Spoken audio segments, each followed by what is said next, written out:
I like, click, subscribe, do all that. You already know what time it is. It's Netflix time. This movie's called A Classic Horror Story.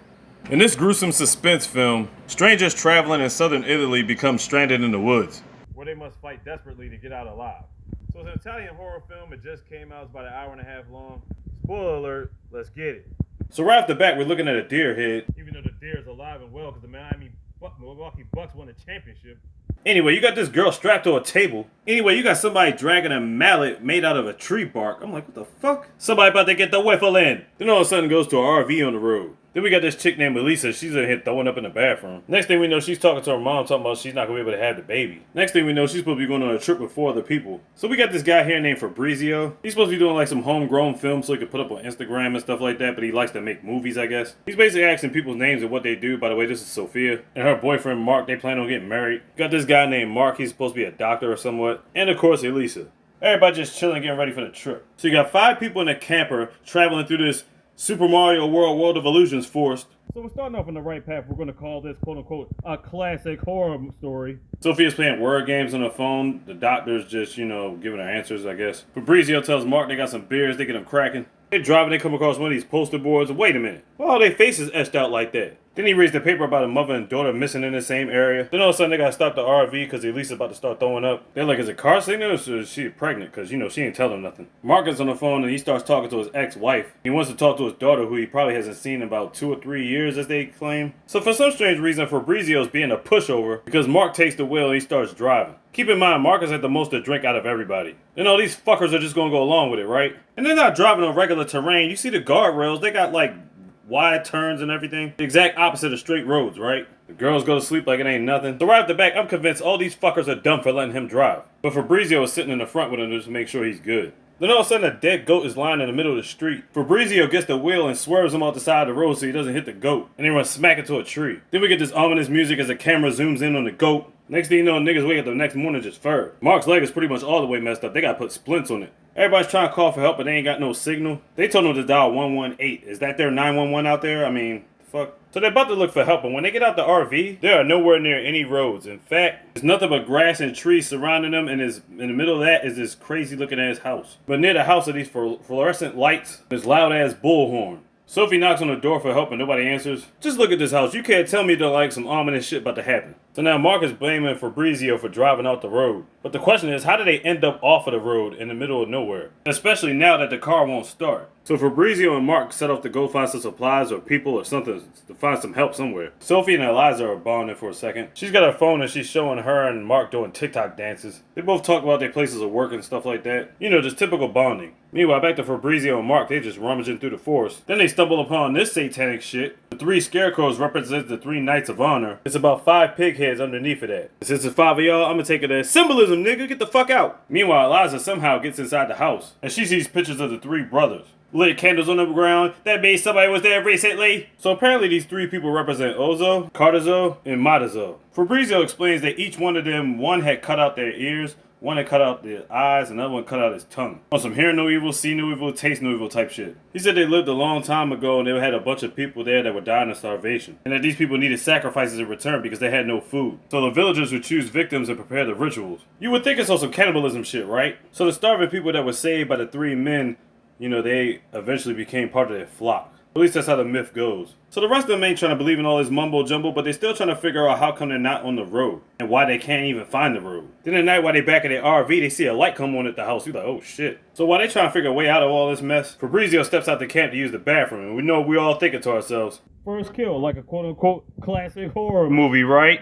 Here come these random shadowy figures out the blue. Da da da. Meanwhile, the doctor's looking at his phone, looking at pictures of him and his daughter. And I was thinking to myself, don't these motherfuckers need to save their battery power, just in case somebody comes and helps them? So the girls heard a noise in the woods, and for some strange reason, they decide to go back to the house. They end up going straight to the attic. Mark says fuck it and follows them. But when they get up there, they see something covered in straw. Ends up being a little girl in there. It's like, what the fuck? So apparently she can't talk because she had her tongue cut out. At least that's what they learned from the stories of the 3 brothers. Now what does Fabrizio know all this shit? He says his aunt used to tell him crazy stories when he was little. He said he grew up in an area like this, but I'm still wondering, how would he know exactly about this story? All of a sudden the alarm kicks off and the fluorescent lights turn red and the girl starts crying. Look at that ominous Stranger Things light beaming through the window. Oh no, it's the 3 brothers. And who did they pick up? They picked up freaking Mark.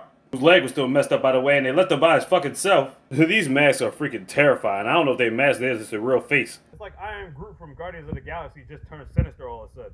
And they're turning this device over his face, and holy shit, it's like a steel trap, but it's designed to go straight down. And it's leveled off his eyeballs, and you can tell there's nothing good coming from this. The worst part is everybody's upstairs, and Sophie has to sit there and watch this shit happen. Yeah, man, it was fucking brutal. Then the lights go out, the horn stops, and then they dip with the body. Sophie's obviously distraught in multiple ways. So it's like, where did they take the body? So when it's safe, they dip away from the attic. They go back to the RV, it's like, shit, we gotta get the fuck out of here. So they start running along in the forest. There we go. Sophie gotta be tripping and falling. Classic white girl fall. Just like a classic horror story. Anyway, they pick themselves back up and they see a bunch of other cars. So apparently a lot of people has been in this area before. So while everybody's just standing there, the doctor's still trying to find supplies, you know, some food, whatever. And the doctor gets real belligerent. Man, I get his point because of the situation, but damn, you ain't gotta take it out of them. That's not gonna get you anywhere. So Lisa's sitting in the car, she's talking to the girl Chikara, and she's reading a diary. They got a bunch of random pictures in it. So Lisa asks her how we got the forest, and she writes down, this is not a forest. Okay, so if it's not a forest, what the fuck is it? So now all of a sudden they go through the woods again, and apparently they were officially lost because they ended up right back at the fucking house, but except this time their RV is gone. Now with no supplies or nothing, they have no choice but to go back in the house. Fabrizio did happen to find one beer left sitting on the ground. So then after that they go back to the house. They share a beer and then start telling ghost stories. He tells this mafia story, and I'll let you watch the movie to hear that one. Then after that they head off to sleep. All of a sudden the alarm sounds off again, and apparently these motherfuckers that went to sleep on the floor. No, I mean, they should have went back to the attic. Elisa actually gets up and goes out the door. I'm like, what the hell are you doing? When she looks outside, she sees a whole bunch of people in masks that came out of nowhere staring at her. They kidnapped the little girl Chikara and the doctor and Sophie. But before they got Elisa, Fabrizio drags her back into the house, puts a table in front of the door and closes it. And what Elisa's about to see is all messed up. This one takes a knife and stabs Sophie's eyes right on out. The other one cuts off the doctor's ears one by one. Then after that, they slit both their throats, done deal dead. Yeah, at least this shit is fucked up. My question is, how was Fabrizio able to stop them from taking Elisa? I mean, they could have just came in and picked her up too. Then it turns out she starts looking at the beer bottle, picks it up and smells it and knows that it's been spiked. Then she looks at Fabrizio like, yeah, you were the only one that didn't even take a sip. Then when he was trying to convince her everything was all good, she started hearing stuff. And it sounded something like, we'll get her when it's time. She ended up snatching some radio out of his ear. And then she hears talking on the microphone saying, Fabrizio, keep her in there, because she's next. Then all of a sudden, Fabrizio confesses. He set the whole thing up for them to be there in the first place. I'm like, wow. Then he looks into the deer head, which we figured out now is actually a camera inside of it, and tells him to take her away, which is exactly what this one guy comes in and does. Next thing we know, she's outside all bloodied up, with nails in her hand strapped to the chair, like, oh shit. Sitting at a table with a group of people just ready to eat, and I'm like, where did these people come from? And she's like the mother figure, don't really know who she is. They all gathered at the table ready to eat, but she's basically supposed to be their dinner.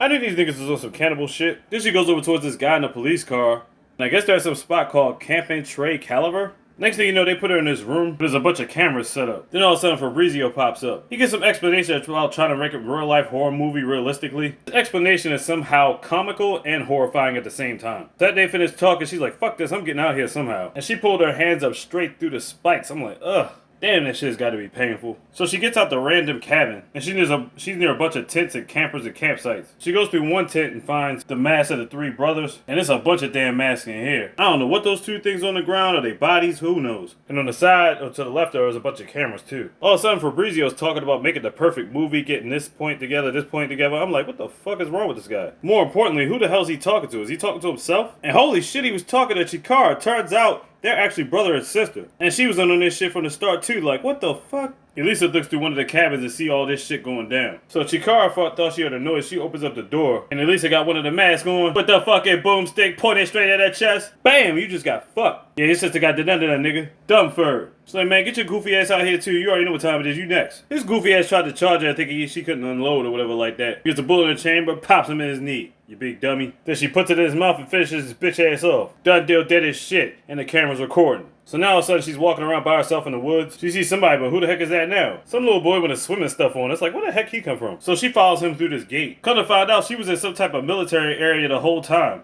So wait a minute, was all this just one big experiment? Like, what the fuck was going on? Next thing you know, she's walking around, and then I ain't at the forest no more. She's in the fucking beach. And people just get out their phones and record her walking. I'm like, really? And that's when she realized her phone was working again. So I guess her being in the military area was the reason why they didn't get no signal. Then we see her walking straight into the ocean as people are still recording her. And she just floats in the ocean. So did she drown herself? Like, what the fuck? And she just stayed in the water. Then all of a sudden we get these clips about, yeah, did you see the new film come out? People were saying it only lasted 2 minutes. It was boring. On Blood Fix. So the reason it only lasted 2 minutes is because because Fabrizio had recorded them getting on the RV and then blended it with her killing him at the campsite. And then that was it. I don't even know what to think. So if you had the three brothers that was doing stuff, that were the other people just extras?